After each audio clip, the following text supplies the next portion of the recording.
नमस्कार।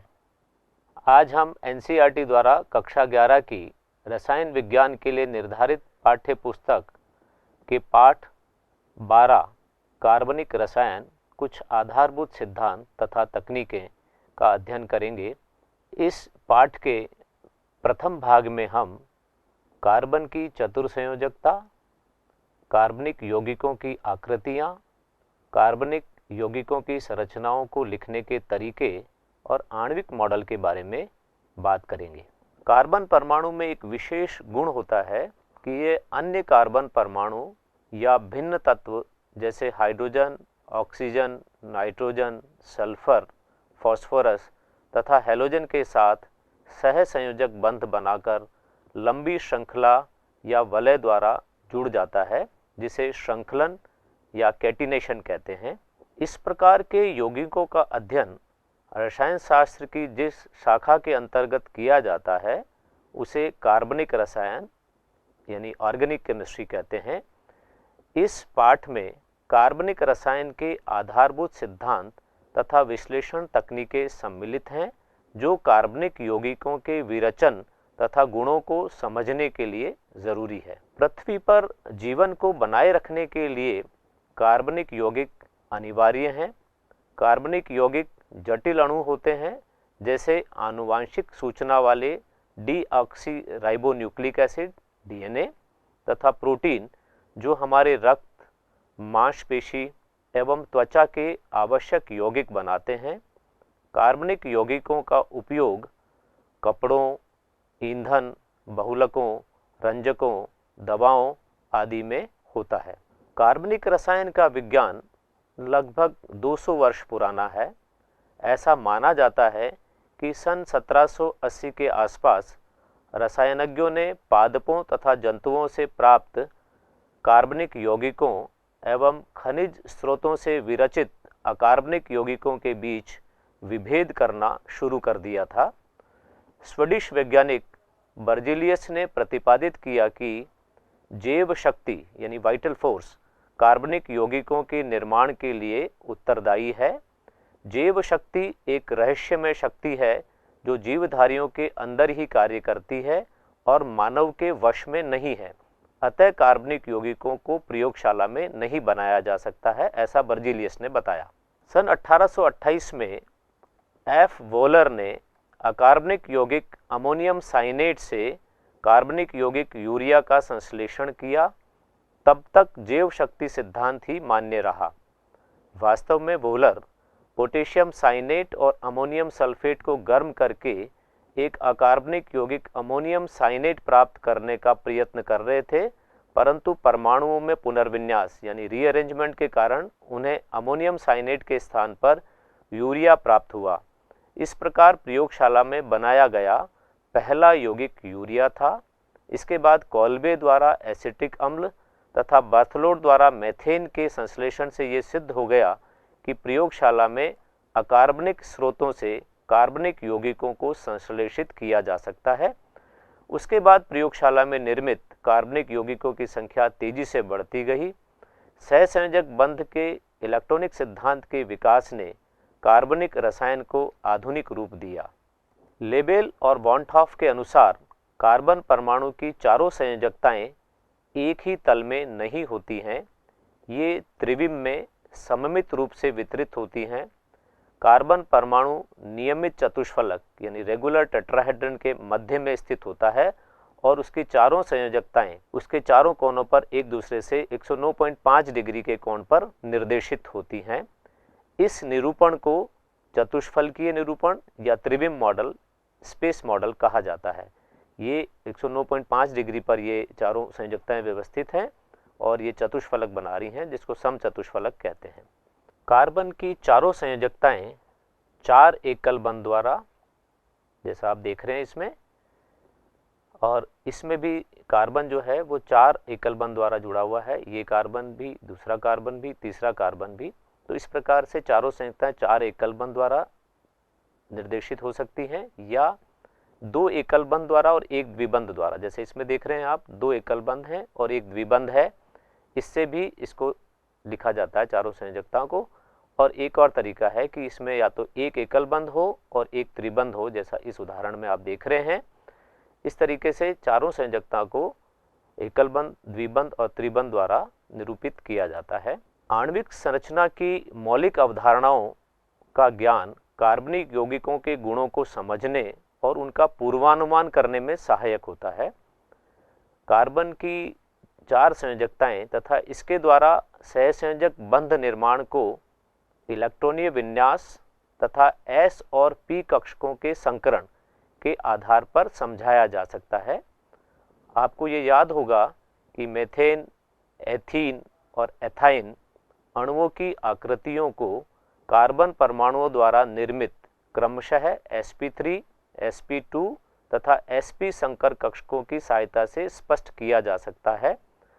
संकरण किसी यौगिक में बंध लंबाई तथा बंध सामर्थ्य यानी बंध एंथैल्पी को प्रभावित करता है। ये देखिए, जैसे sp संकरण है, इसमें s लक्षण 50% है। ये बंध छोटा और प्रबल होता है और छोटा और प्रबल होने के साथ इस बंध की सामर्थ्य अधिक होती है। sp3 में आप देखेंगे इसमें s लक्षण 25% होता है। ये बंध बड़ा होता है और sp की तुलना में कम प्रबल होता है और सामर्थ्य भी s की तुलना में इसका कम होता है। और sp2 संकरण में जिसमें s लक्षण 33.33% होता है, आबंध लंबाई और उसकी प्रबलता sp और sp3 की मध्यवर्ती होती है। सामर्थ्य भी इन दोनों के बीच का होता है। संकरण का प्रकार कार्बन की विद्युत ऋणता को भी प्रभावित करता है। s लक्षण ज़्यादा होने पर परमाणु की विद्युत ऋणता अधिक होती है। संकरित कक्षकों की आपेक्षिक विद्युत ऋणता का प्रभाव कार्बनिक यौगिकों के भौतिक तथा रासायनिक गुणों पर पड़ता है, जो आप आगे पढ़ेंगे। ये विद्युत ऋणता का घटता हुआ क्रम है। sp सबसे ज़्यादा विद्युत ऋणता दर्शाता है, sp2 उससे कम और sp3 सबसे कम। एथीन में सभी परमाणु एक ही तल में होते हैं। ये सारे परमाणु ये सब एक ही तल में हैं और p कक्षक एक दूसरे के समानांतर हैं। ये देखिए, इसका p कक्षक और ये इसका p कक्षक एक दूसरे के समानांतर है और ये इसके तल के लंबवत हैं। इस प्रकार इसमें संपार्श्विक अतिव्यापन होने से पाई बंध बनता है। एक CH2 को दूसरे के सापेक्ष घुमाने पर p कक्षकों के अधिकतम अतिव्यापन में बाधा उत्पन्न होती है। इस कारण कार्बन कार्बन डबल बॉन्ड के चारों ओर घूर्णन प्रतिबंधित हो जाता है। पाई बंध का इलेक्ट्रॉन आवेश अभ्र आबंधित परमाणुओं के तल के ऊपर एवं नीचे स्थित होता है, जैसा अपन ने अभी पिछले स्लाइड में देखा था, जिससे ये आक्रामक अभिकर्मकों के लिए इलेक्ट्रॉनों को आसानी से उपलब्ध कराता है। यानी कार्बन कार्बन डबल बॉन्ड में घूर्णन प्रतिबंधित होता है और ये रिएक्शन के लिए आसानी से इलेक्ट्रॉन्स को उपलब्ध कराता है। इस प्रश्न में देखिए, पूछा गया है कि निम्न अणुओं में कितने सिग्मा और पाई बंध उपस्थित हैं। आपको याद होगा, जब कार्बन से चारों बंध सिंगल बॉन्ड होते हैं तो उस पर sp3 संकरण होता है। अगर एक पाई बंध होता है तो वो sp2 संकरित होता है और अगर 2 पाई बंध होते हैं तो वो sp संकरित होता है। इस आधार पर आप देखें तो इस पहले प्रश्न में CH3 यानी एथेन का अणु दिया हुआ है। इसमें कार्बन कार्बन के बीच में एक सिंगल बॉन्ड है, ये सिग्मा बंध है और इस कार्बन से तीनों हाइड्रोजन जो जुड़े हुए हैं वो भी एकल बंध से जुड़े हुए हैं, इसलिए ये भी तीनों सिग्मा बंध हैं। तो 3 और 3 सिग्मा बंध और एक ये, कुल 7 सिग्मा बंध इसमें हैं। दूसरे उदाहरण में देखिए आप, CH2 double bond C double bond CH2, जहाँ द्विबंध है वहाँ एक पाई बंध है, ऐसा ही एक पाई बंध यहाँ पर है। तो इस अणु में कुल 2 पाई बंध हैं। अब गिनते हैं अब सिग्मा बंध। 2 सिग्मा बंध ये H2 वाले और 2 सिग्मा बंध ये कार्बन हाइड्रोजन के बीच में, तो कुल 4 तो ये हो गए, एक ये और ये, कुल 6 सिग्मा बंध और 2 पाई बंध इस अणु में है। इसी प्रकार इसमें देखें तो इस अणु में पहले पाई बंध देखें आप, इसमें 2 पाई बंध हैं क्योंकि ये ट्रिपल बॉन्ड है, तो ये डबल बॉन्ड है, इसमें एक पाई बंध है। इस प्रकार इस पूरे अणु में 3 पाई बंध हैं, बाकी सारे सिग्मा बंध हैं। अब सिग्मा बंध गिन लीजिए, 1 2 3 4 5 6, 7 और 3 10, कुल 10 सिग्मा बंध हैं और 3 इसमें पाई बंध हैं। इस उदाहरण में भी आप देख रहे हैं कि ये डबल बॉन्ड में से एक पाई बंध है और इसमें से भी एक पाई बंध है। इस प्रकार कुल इसमें 2 पाई बंध हैं और 2, 3, 4, 5 और 6 और 3 9, कुल 9 सिग्मा बंध है। इस प्रकार इसमें 9 सिग्मा और 2 पाई बंध हैं। इस प्रश्न में देखिए, निम्नलिखित यौगिकों में प्रत्येक कार्बन की संकरण अवस्था क्या है। अभी जैसा मैंने आपको बताया, कार्बन से जुड़े हुए चारों ही बंध एकल बंध हैं। 3 हाइड्रोजन जुड़े हुए हैं, एक Cl जुड़ा हुआ है, इसका मतलब इस पर sp3 संकरण है। तो इसका जो कार्बन है ये वाला, ये sp3 संकरित है। इसमें 2 कार्बन दिख रहे हैं आपको, एक ये CH3 वाला और एक ये CO वाला। तो CH3 वाले जो दोनों कार्बन है, क्योंकि ये ट्वाइस है, ये दोनों कार्बन sp3 संकरित है और ये जो कार्बन है इसमें कार्बन ऑक्सीजन के बीच में एक पाई बंध है, इसलिए ये sp2 संकरित है। CH3CN में देखें, ये कार्बन चारों एकल बंध से बंधित है, इसलिए इस पर sp3 संकरण है। ये कार्बन और नाइट्रोजन के बीच में 2 पाई बंध है, इसलिए इस पर sp संकरण है। तो इस प्रकार आप देख सकते हैं कि ये इसमें sp3 संकरित कार्बन है, इसमें ये sp3 संकरित कार्बन है 2 और ये कार्बन जो है वो sp2 संकरित है। ये कार्बन sp3 संकरित है और ये कार्बन sp संकरित है। इसी प्रकार आप इन दोनों प्रश्नों को भी हल कर सकते हैं। निम्नलिखित यौगिकों में कार्बन की संकरण अवस्था एवं अणुओं की आकृति क्या है, ऐसा पूछा गया है। तो संकरण अवस्था जैसा अभी हमने देखा था, इस कार्बन पर जो संकरण है एक पाई बंध के कारण sp2 संकरण है और जब sp2 संकरण होता है तो आकृति होती है समतल त्रिकोणीय। यहाँ पर चारों बंध सिग्मा है, sp3 संकरण है, तो आकृति कैसी होगी, समचतुष्फलकीय। इसमें कार्बन sp संकरित है क्योंकि इसमें 2 पाई बंध हैं और ऐसा होने से इसकी आकृति रेखीय होती है, बंध कोण 180 डिग्री होता है। तो ये इसका आंसर है, sp2 संकरित कार्बन समतल त्रिकोणीय आकृति, इसमें sp3 संकरित कार्बन चतुष्फलकीय आकृति और इसमें sp संकरित कार्बन रेखीय आकृति। कार्बनिक यौगिकों के संरचनात्मक सूत्र लिखने के कई तरीके हैं। यहाँ हम 2 प्रकार से संरचनात्मक सूत्र को दर्शाना समझेंगे। एक तो पूर्ण संघनित तथा आबंध रेखा बॉन्ड लाइन संरचना सूत्र और दूसरा त्रिविम संरचनात्मक सूत्र 3 डायमेंशनल स्ट्रक्चर।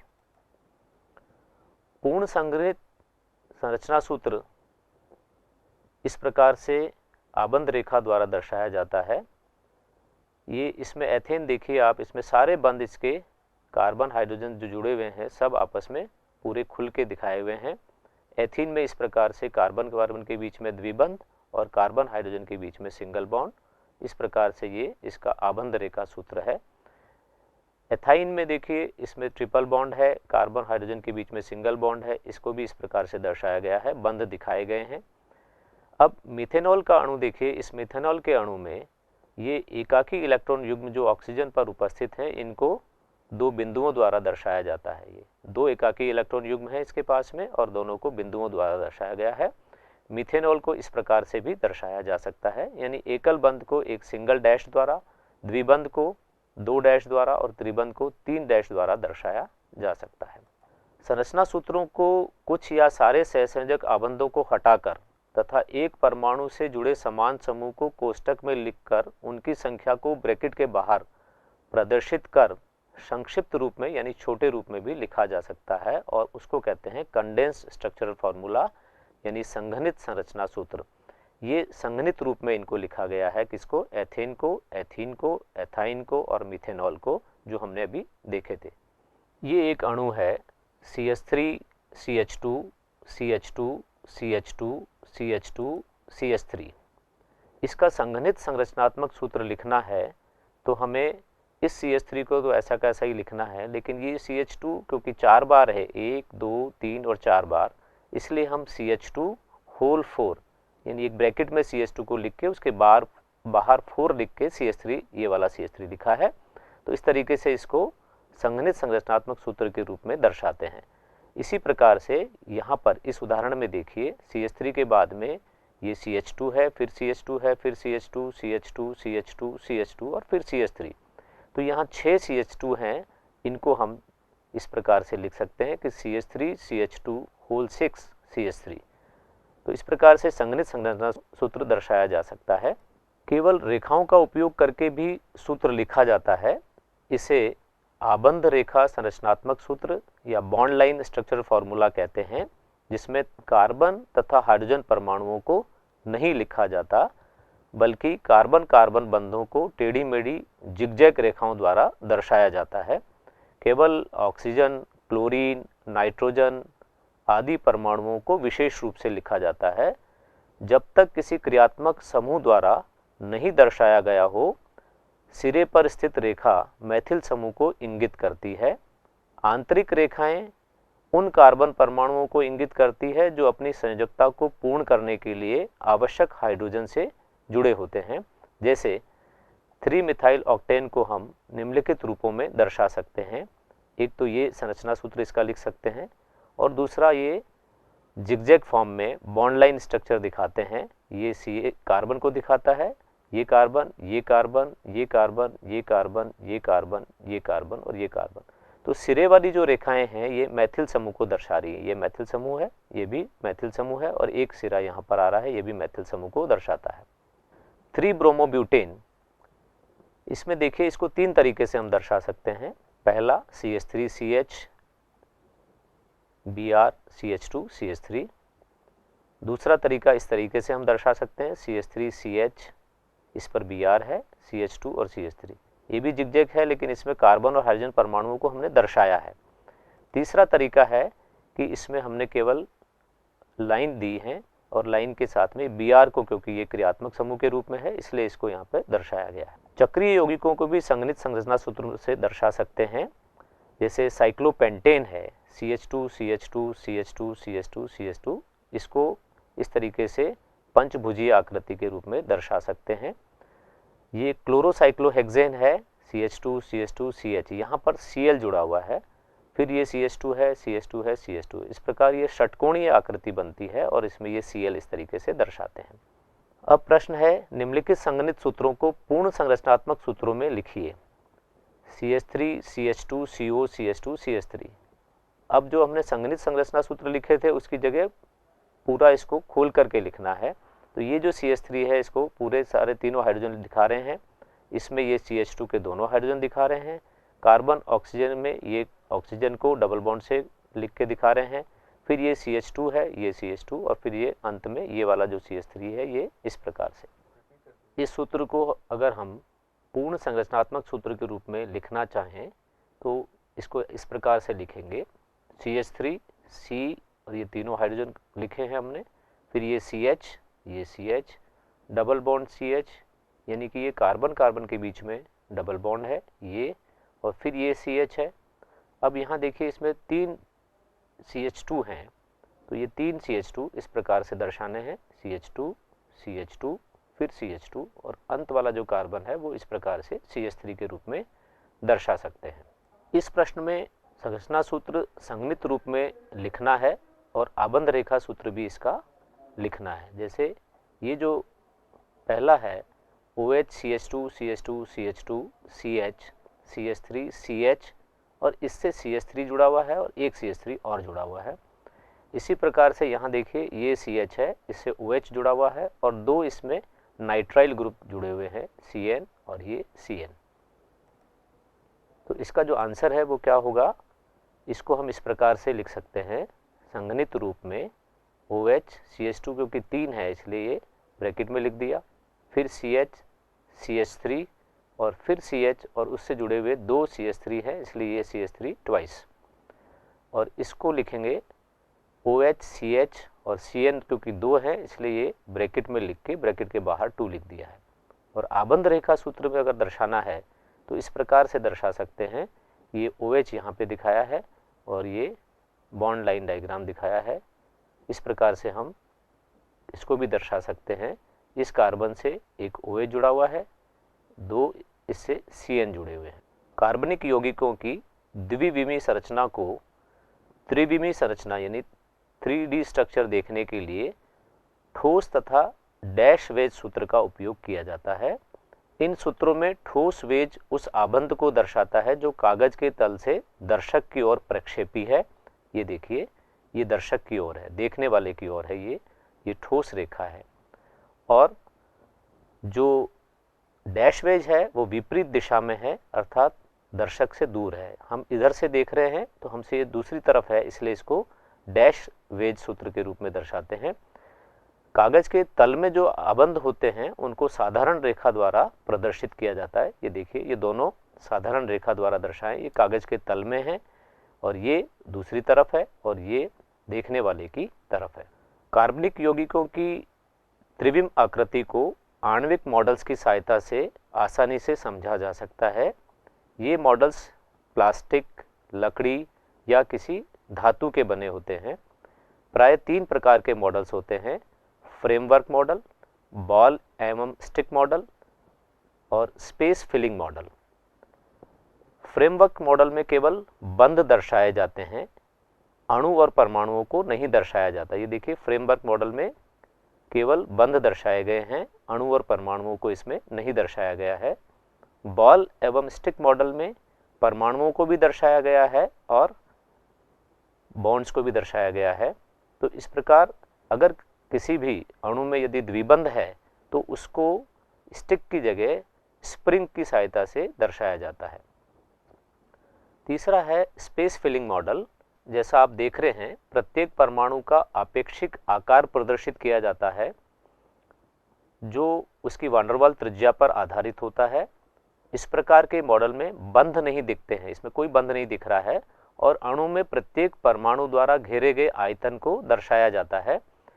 इसके अलावा कंप्यूटर ग्राफिक्स द्वारा भी आणविक मॉडल्स को दर्शाया जाता है।